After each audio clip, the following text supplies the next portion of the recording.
সারা দেশের মতো চট্টগ্রামতো তীব্র তাপদাহে হাঁসফাঁস অবস্থা নগরবাসীর। আর এই তীব্র গরমত মানুষের পাশাপাশি খামারিয়ালর গবাদি পশু সহ খামারত কোরবানির লাই প্রস্তুত গরণ্যে পশুও অসুস্থ হয়ে পড়ছে। প্রচণ্ড গরমত বিভিন্ন ধরনের রোগ দেখা দিয়ে এসব পশুয়ালর। তীব্র তাপদাহে গরু লইরে বিপকত ফজ্জে চট্টগ্রামের ছোট বড় ব্যাগ খামারি। স্বাভাবিকের তুলনায় এখন পশুরে দিতর অতিরিক্ত পানি চালানো হাবার প্রত্যেক দিন গোসল গড়ান লাগে কয়েকবার। এতে স্বাভাবিক সময়ের তুলনায় শ্রমিক বেশি লাগে, তাই বাড়তি যত্নের লাই লালন পালনত খরচ বাড়ছে।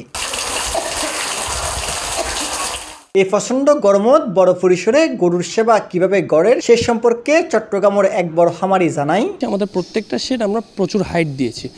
তো একটা শেডে গরম মুক্ত থাকতে আমাদের কিন্তু মেইনলি প্রয়োজন হচ্ছে ভেন্টিলেশন।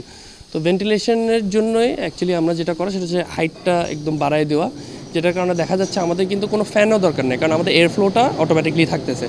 তারপরে আমরা যে কাজটা করলাম ওইটা হচ্ছে ইনসুলেশনের উপর কাজ করা। তো ইনসুলেশনের ক্ষেত্রে আমরা যেটা করেছি, যে ফোমগুলো আছে হিট রিফ্লেক্টিভ ফোম, ওগুলো আমরা সব থেকে সর্বোচ্চ যে থিকনেসের থাকে ওই থিকনেসের আমরা করে দিয়েছি, যেটা হচ্ছে আপনার 5 mm। তো এই দুই পদ্ধতিতে আলহামদুলিল্লাহ অলরেডি আমাদের খামার অনেকটা গরম প্রতিরোধ থাকছে। তাছাড়া আমাদের গরুকে যে আমরা ইউজুয়ালি যেটা প্রত্যেকটা খামারে করে 1 থেকে 2 বার গোসল করায় দিনে, আমরা যেটা করতেছি এখন যেহেতু গরম আমাদের 3 থেকে 4 বার গোসল করানো হচ্ছে দিনে। তারপর আমাদের কিছু সিস্টেম ইনস্টলড আছে, যে সিস্টেম মনে করতে পারেন যে মিস সিস্টেম করেছি। আমাদের পাইপস আমরা ইউজ করেছি, পাইপস ইউজ করে পাইপসে প্রেশার ইনক্রিজ করে কিছু গ্যাপস করে দিয়েছি, নজল বসায় দিয়েছি, যে কারণে কিছু মিস দেখা যায়, গরুর উপর মিস পড়তেছে, যে কারণে পরিবেশটাও ঠান্ডা থাকছে। তাছাড়া আমরা আবার আরেকটা ভিন্ন পদ্ধতিও ইউজ করি, যেটা হচ্ছে আমাদের কিছু ওয়াটার স্প্রে গান আছে, যেটা আমরা উপর দিয়ে মারি, অ্যান্ড এটা জোরে মারার কারণে পুরো জায়গাটা একটু মিস্ট হয়ে আসে আর কি। তো এই কিছু পদ্ধতির বাহিরে আমরা যেটা করছি সেটা হচ্ছে খাবারের ক্ষেত্রেও আমরা যেই হিট প্রোডাক্টিভ খাবার যেগুলো আছে, যেগুলো হিট প্রডিউস করতেছে, এমন খাবার থেকে আমরা বিরত থাকছি। এছাড়াও ছোট খামারিয়াল তারার গরুর যত্নে রাখের বিশেষ ব্যবস্থা। পরিমাণ গরম ফরের এই গরমে তো মানুষই তো অস্ত্র গিয়ে গরু তো অবস্থা প্রচণ্ড খারাপ। আমরা আগে শীতকালে নর্মালি একদিন গোসল করাইলেও যেত কি, এখন দেখা যায় দাঁড়াতন প্রতিদিন 3 বার গোসল গরম পরে, সকাল একবার দুপুর একবার।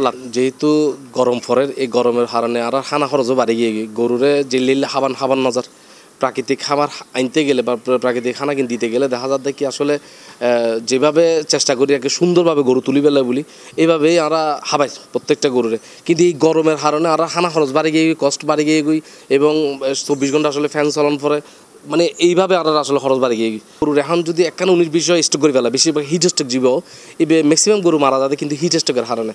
এবং আরও বেশ কিছু খামারি অকলের অসুস্থ গিয়ে গরু অকল হারণের যে গরম পড়ে, এই গরমের হারণে মানুষ গরু ফাইলতে কষ্ট, নিজেরাই থাকতে কষ্ট গই, তার ভিতরে তো খরচ বাইতে লাগে। এমিককে তাপ প্রবাহ মোকাবেলাত কোরবানির পশুর খাবারে বিশেষ যত্ন লনের লাই খামারিয়ালরে পরামর্শ দিয়ে চট্টগ্রাম জেলা পানি সম্পদ কর্মকর্তা। আসলে এখন প্রায় আমাদের প্রস্তুতি সম্পন্ন। আমাদের খামারি যারা সারা বছর যাবৎ ওই গরু হৃষ্টপুষ্টকরণের সাথে জড়িত, তারা কিন্তু তাদের পছন্দের গরুটি তৈরি করে ফেলছেন প্রায়। কাজে এই যে হিট স্ট্রেস, যে তাপপ্রবাহ, এই তাপপ্রবাহ এখন কিন্তু একটা বড় চ্যালেঞ্জ। আপনারা জানেন যে বিগত বছরেও ছিল, কিন্তু এবারের মতো কিন্তু এত তীব্র হয়নি, যেই কারণে আমাদের খামারিরা অনেকটাই উৎকণ্ঠায় আছেন। তারপরে আমরা প্রাণী সম্পদ বিভাগ আমরা এই তাপপ্রবাহে কী করণীয় সেই সম্পর্কে তাদের জানাচ্ছি, তাদের প্রশিক্ষণ প্রদান করছি, এবং তাদেরকে সার্বিকভাবে আমরা খামারিদের পাশে আছি, যে কোনো সমস্যা তাদের পাশাপাশি দাঁড়াচ্ছি। পরামর্শ একটাই, যে গবাদি পশুকে ছায়ায় রাখতে হবে, প্রয়োজনে দিনে 2-3 বার গোসল করাতে হবে, তাদেরকে পরিষ্কার বিশুদ্ধ পানি খাওয়ানোর ব্যবস্থা করতে হবে, এবং ঘরটা যেন খোলামেলা থাকে, মানে আবদ্ধ ঘর যেন না হয়। আমাদের বেশিরভাগ খামারই কিন্তু ঘরটা আবদ্ধ, যেটা কিন্তু গরুর স্বাস্থ্যের জন্য উপযোগী নয়। কাজেই তাদেরকে আমি অনুরোধ জানাবো যে আপনারা খোলামেলা যে কোনো একটা গাছের নিচে ছায়ায় গরুটা যদি রাখেন, এই বিশেষ করে অতিরিক্ত গরমের সময়, এবং কিছুক্ষণ পর পর যদি গোসল করিয়ে দেন বা পানি ঢেলে দেন, তাতেও আমার গরুটা অনেকটাই সুস্থ থাকবে। কাজে এই ব্যবস্থাটা করতে হবে। আর বর্তমানে যেহেতু তাপ প্রবাহ চলতেছে, এটা হয়তো বেশি দিন থাকবে না, আমাদের হয়তো সপ্তাহখানেক বা 15 দিন লাস্টিং করবে। এই সময়টা একটু সতর্ক থাকতে হবে। সকাল বিকাল আমরা 24 ঘন্টাই গরুটাকে আমাদের নজরে রাখবো। যে কোনো সমস্যা দেখা দিলে আমাদের প্রাণী সম্পদ বিভাগের প্রতিটি কর্মী আমরা প্রস্তুত আছি, আমরা তাৎক্ষণিকভাবে আপনাদের যে কোনো সহায়তায় আমরা এগিয়ে আসব। তীব্র তাপদাহ হলেও আসন্ন কোরবানের আগে প্রস্তুত গরণ্যে পশুগুণ সুস্থ সুন্দরভাবে বিশেষ সেবা যত্নের মাধ্যমে হাজেবু এলে সাওয়া ব্যাগ খামারি সহ পশুপ্রেমী অলর। জামিউল ইসলাম মামুন, C+ চট্টগ্রাম।